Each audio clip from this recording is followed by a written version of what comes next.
A sticky debate. Shannon, what do you think the NBA should do about this? Nothing. There's nothing they can do.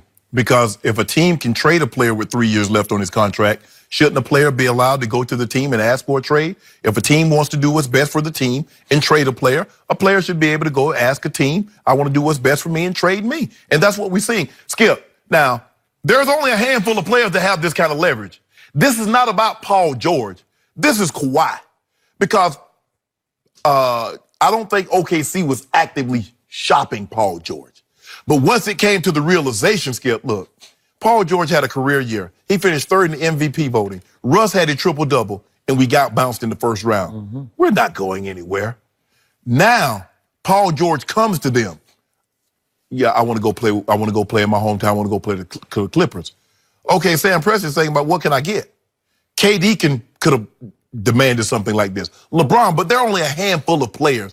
The players, Skip, back in the 80s, Magic and Bird and Jordan, they had this kind of control, but they didn't use it in this manner. They didn't demand trade. They use it maybe for coaches. I want a different coach. Okay, team would acquiesce, give them a different coach.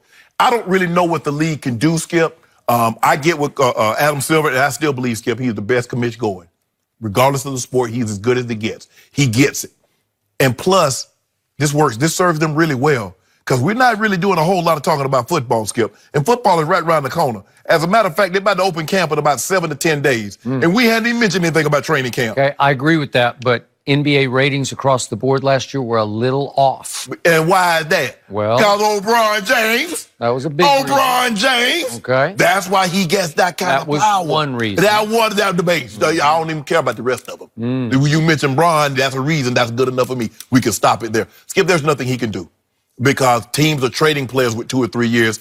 And I get it. It doesn't look good. You got a bunch of guys. It seems like you're going to have like 7 or 8 teams with all the good players, and then everybody else just fishing. Now, I don't really know what else he can do, Skip.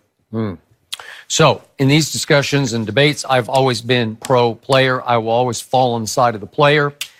But it's gotten a little out of control.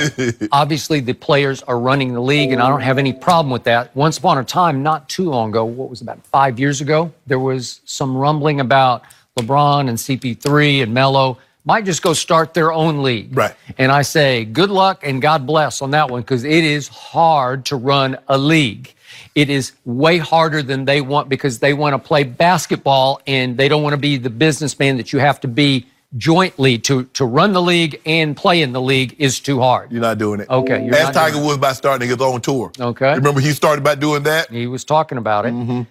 Okay, so I get what Adam is saying because from a PR point of view, the trade demand, and you just lived through a whole season of it in New Orleans, it's beyond disheartening.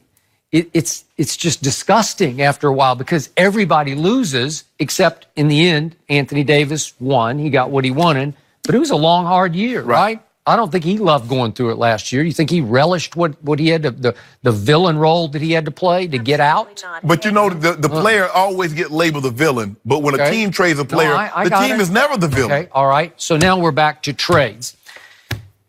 Nobody has a no trade anymore. I think there have been times Kobe seemed to have one for a while. LeBron had it. LeBron had it. I don't think he has it anymore, okay? Because it's actually part of the current collective bargaining. That you have to have been with the team for, I think, at least 10 years, isn't it? 8. I think 8 years. No, you have to have been in the league for 8 and 4 with one team. Correct. Before you can even qualify to negotiate with that team for a no trade. So right now, nobody has a no trade. But I step back and you always have a point. You say, well, the team can trade you. Why can't you ask for a trade or demand a trade and make a stink? Well, you got me. So this is radical, but I'm going to throw it out there. What if there were no trades?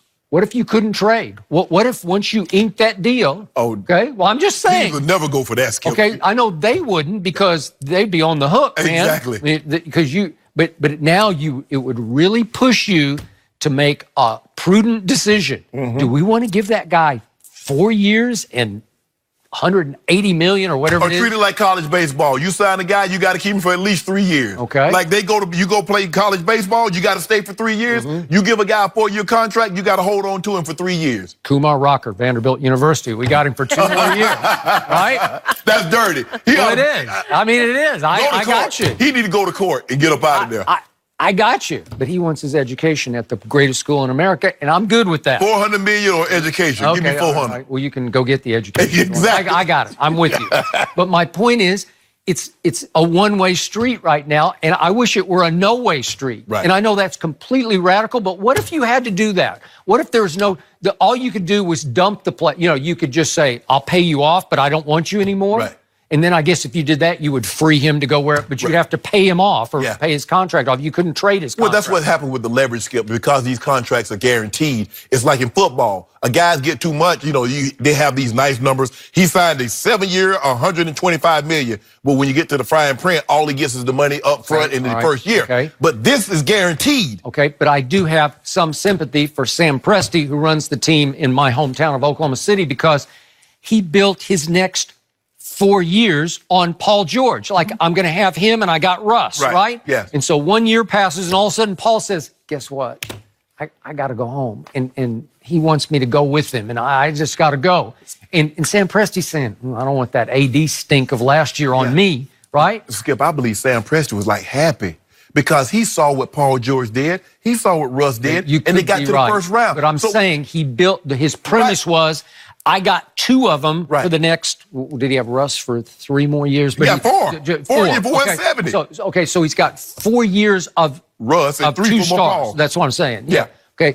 So he's building his whole franchise on that. Right. Because they signed the bottom line, right? Yeah. And a contract is not in this league. Okay, so they're still going to get their money, right? But they're going to transfer the ownership of that money over to the Clippers. Right. Oh, okay. Well, is that fair to Sam Presti? No. You got to pay for it. But Skip, he wanted out of. But look how fast he reacted. As soon as Paul George moved, he moved Jeremy Grant, saved $39 million. Well, as soon as Paul dipped, as you call it. Yeah. Well, he dipped. He dipped on his whole team. Exactly. Did he not? Yeah. He just said, I'm out. Yeah, We're starting over. Yeah. I've never seen anything quite like it and before. Guess what? We start over. We're out. He's not done with Russ. I know. Steven Adams going to get up out of there, too. Okay, well, you're probably right. We start over. Yeah. I got a bunch of draft picks, but I don't have anything right now. It's gonna be tough sledding for a minute, Skip. Okay, I'd say. I guess y'all better start a new coin. Trust the process. Okay. Because y'all about to go through a process. And what did I keep saying about Toronto? It's a great organization and a great city, but it's in Canada. It's in Toronto. And it's not in Southern California. Right. Okay, so you can't compete. No. You can't. If number 2 sends you a text, I'm going home, what can you counter by saying, yeah, but Canada loves you. You could be prime minister. I'm sorry, I'm going home. And the thing is, Skip, it means more for Paul George, for a player. It means more for another great player that says, bro, I'm going here and I want you to come with me, as opposed to a team. Sam Presti saying, Paul, we really love you. We appreciate what you've done for us. That don't mean the same. That's not the same as Kevin Durant or LeBron James or a great player calling another great player saying, bro, I need you. Okay. So you know what's even scarier to me about the new way of the new NBA? All these superstars, and they're a handful, but they are a powerful handful. Yes, 5 or 6. They're saying, we don't even care about the money anymore. No. Kevin Durant left $57 million on the table at Golden State. Yeah. Kyrie left $50 on the table at Boston. And number 2, he left $50 on the table up in Canada, and I can keep going. Jimmy Butler left $50 million. Think about that. $50 million? Yes. So I just added up. 4 stars moved and left $207 million on their table of their home team. And the NBA wrote this in there, Skip, to try to make it cross-prohibitive for them to leave. We will give you in the last year, we'll give you 40. We'll give you 50. We'll give you $50+ million. And they say, nah, I'm good. I'm good. I want to go where I want to go. What? And 3 of those 4 have something. They have a championship. Yep. So they're like, oh, Kevin got his 2, and number 2's got 2, and Kyrie got 1. So they're like, we're good. But here's the thing, though, Skip. What they're doing, and now if I'm Kawhi, I'm going to Steve Ballmer. Steve, you worth $41 billion. Now, I don't know where you got your money, but that $50 million that I left up in Toronto, I need you to put that in something for me so it'll grow. I'm going to keep that between us. Oh, one of those 2. Yeah, I'm going to do. Because look at what Kevin Durant, Skip. I don't care. Kevin Durant got access to Silicon Valley because he played for the Warriors. Once he got his foot in the door, everybody knows who he is in that situation. He doesn't need Golden State anymore. I can still work. I can do this from New York. Can. Guys can get in now. That's what I'm doing. I'm going to work it. So, as the commish said yesterday, we have these rules and nobody even acknowledges the rules. So we got to change them or don't worry.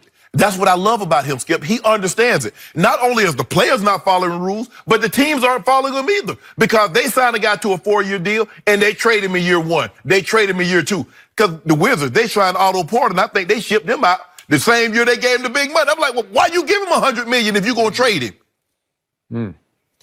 So I'm with you. It adds short-term publicity bonanza for the NBA. But long-term, I think it's taking a credibility hit with a lot of fans. Deep down, they're thinking, gee, this is kind of a big mess. Yeah. Well, they have no rules. It's just like the wild. It is wild west. Yeah. Right? Yeah. Okay. I like it. Good. Well, I don't. I like LeBron James. LeBron James started there. He did. He pulled that power move in 2010. He let everybody know it's okay to control your own fate, to control your own destiny. Yeah, but talk about publicity hit. He took the all-timer. He took the hit to let everybody else know how to do it. So you're like, hey, so now everybody like, look at KD. So LeBron's a martyr for leaving. Yeah, he is. He took the hit so everybody else. Because before him, who else was moving like that? Nobody was big-time free agent. Just dip. Awesome discussion, guys. We can keep going. It's an important topic and one that I'm sure you will be talking about in the future.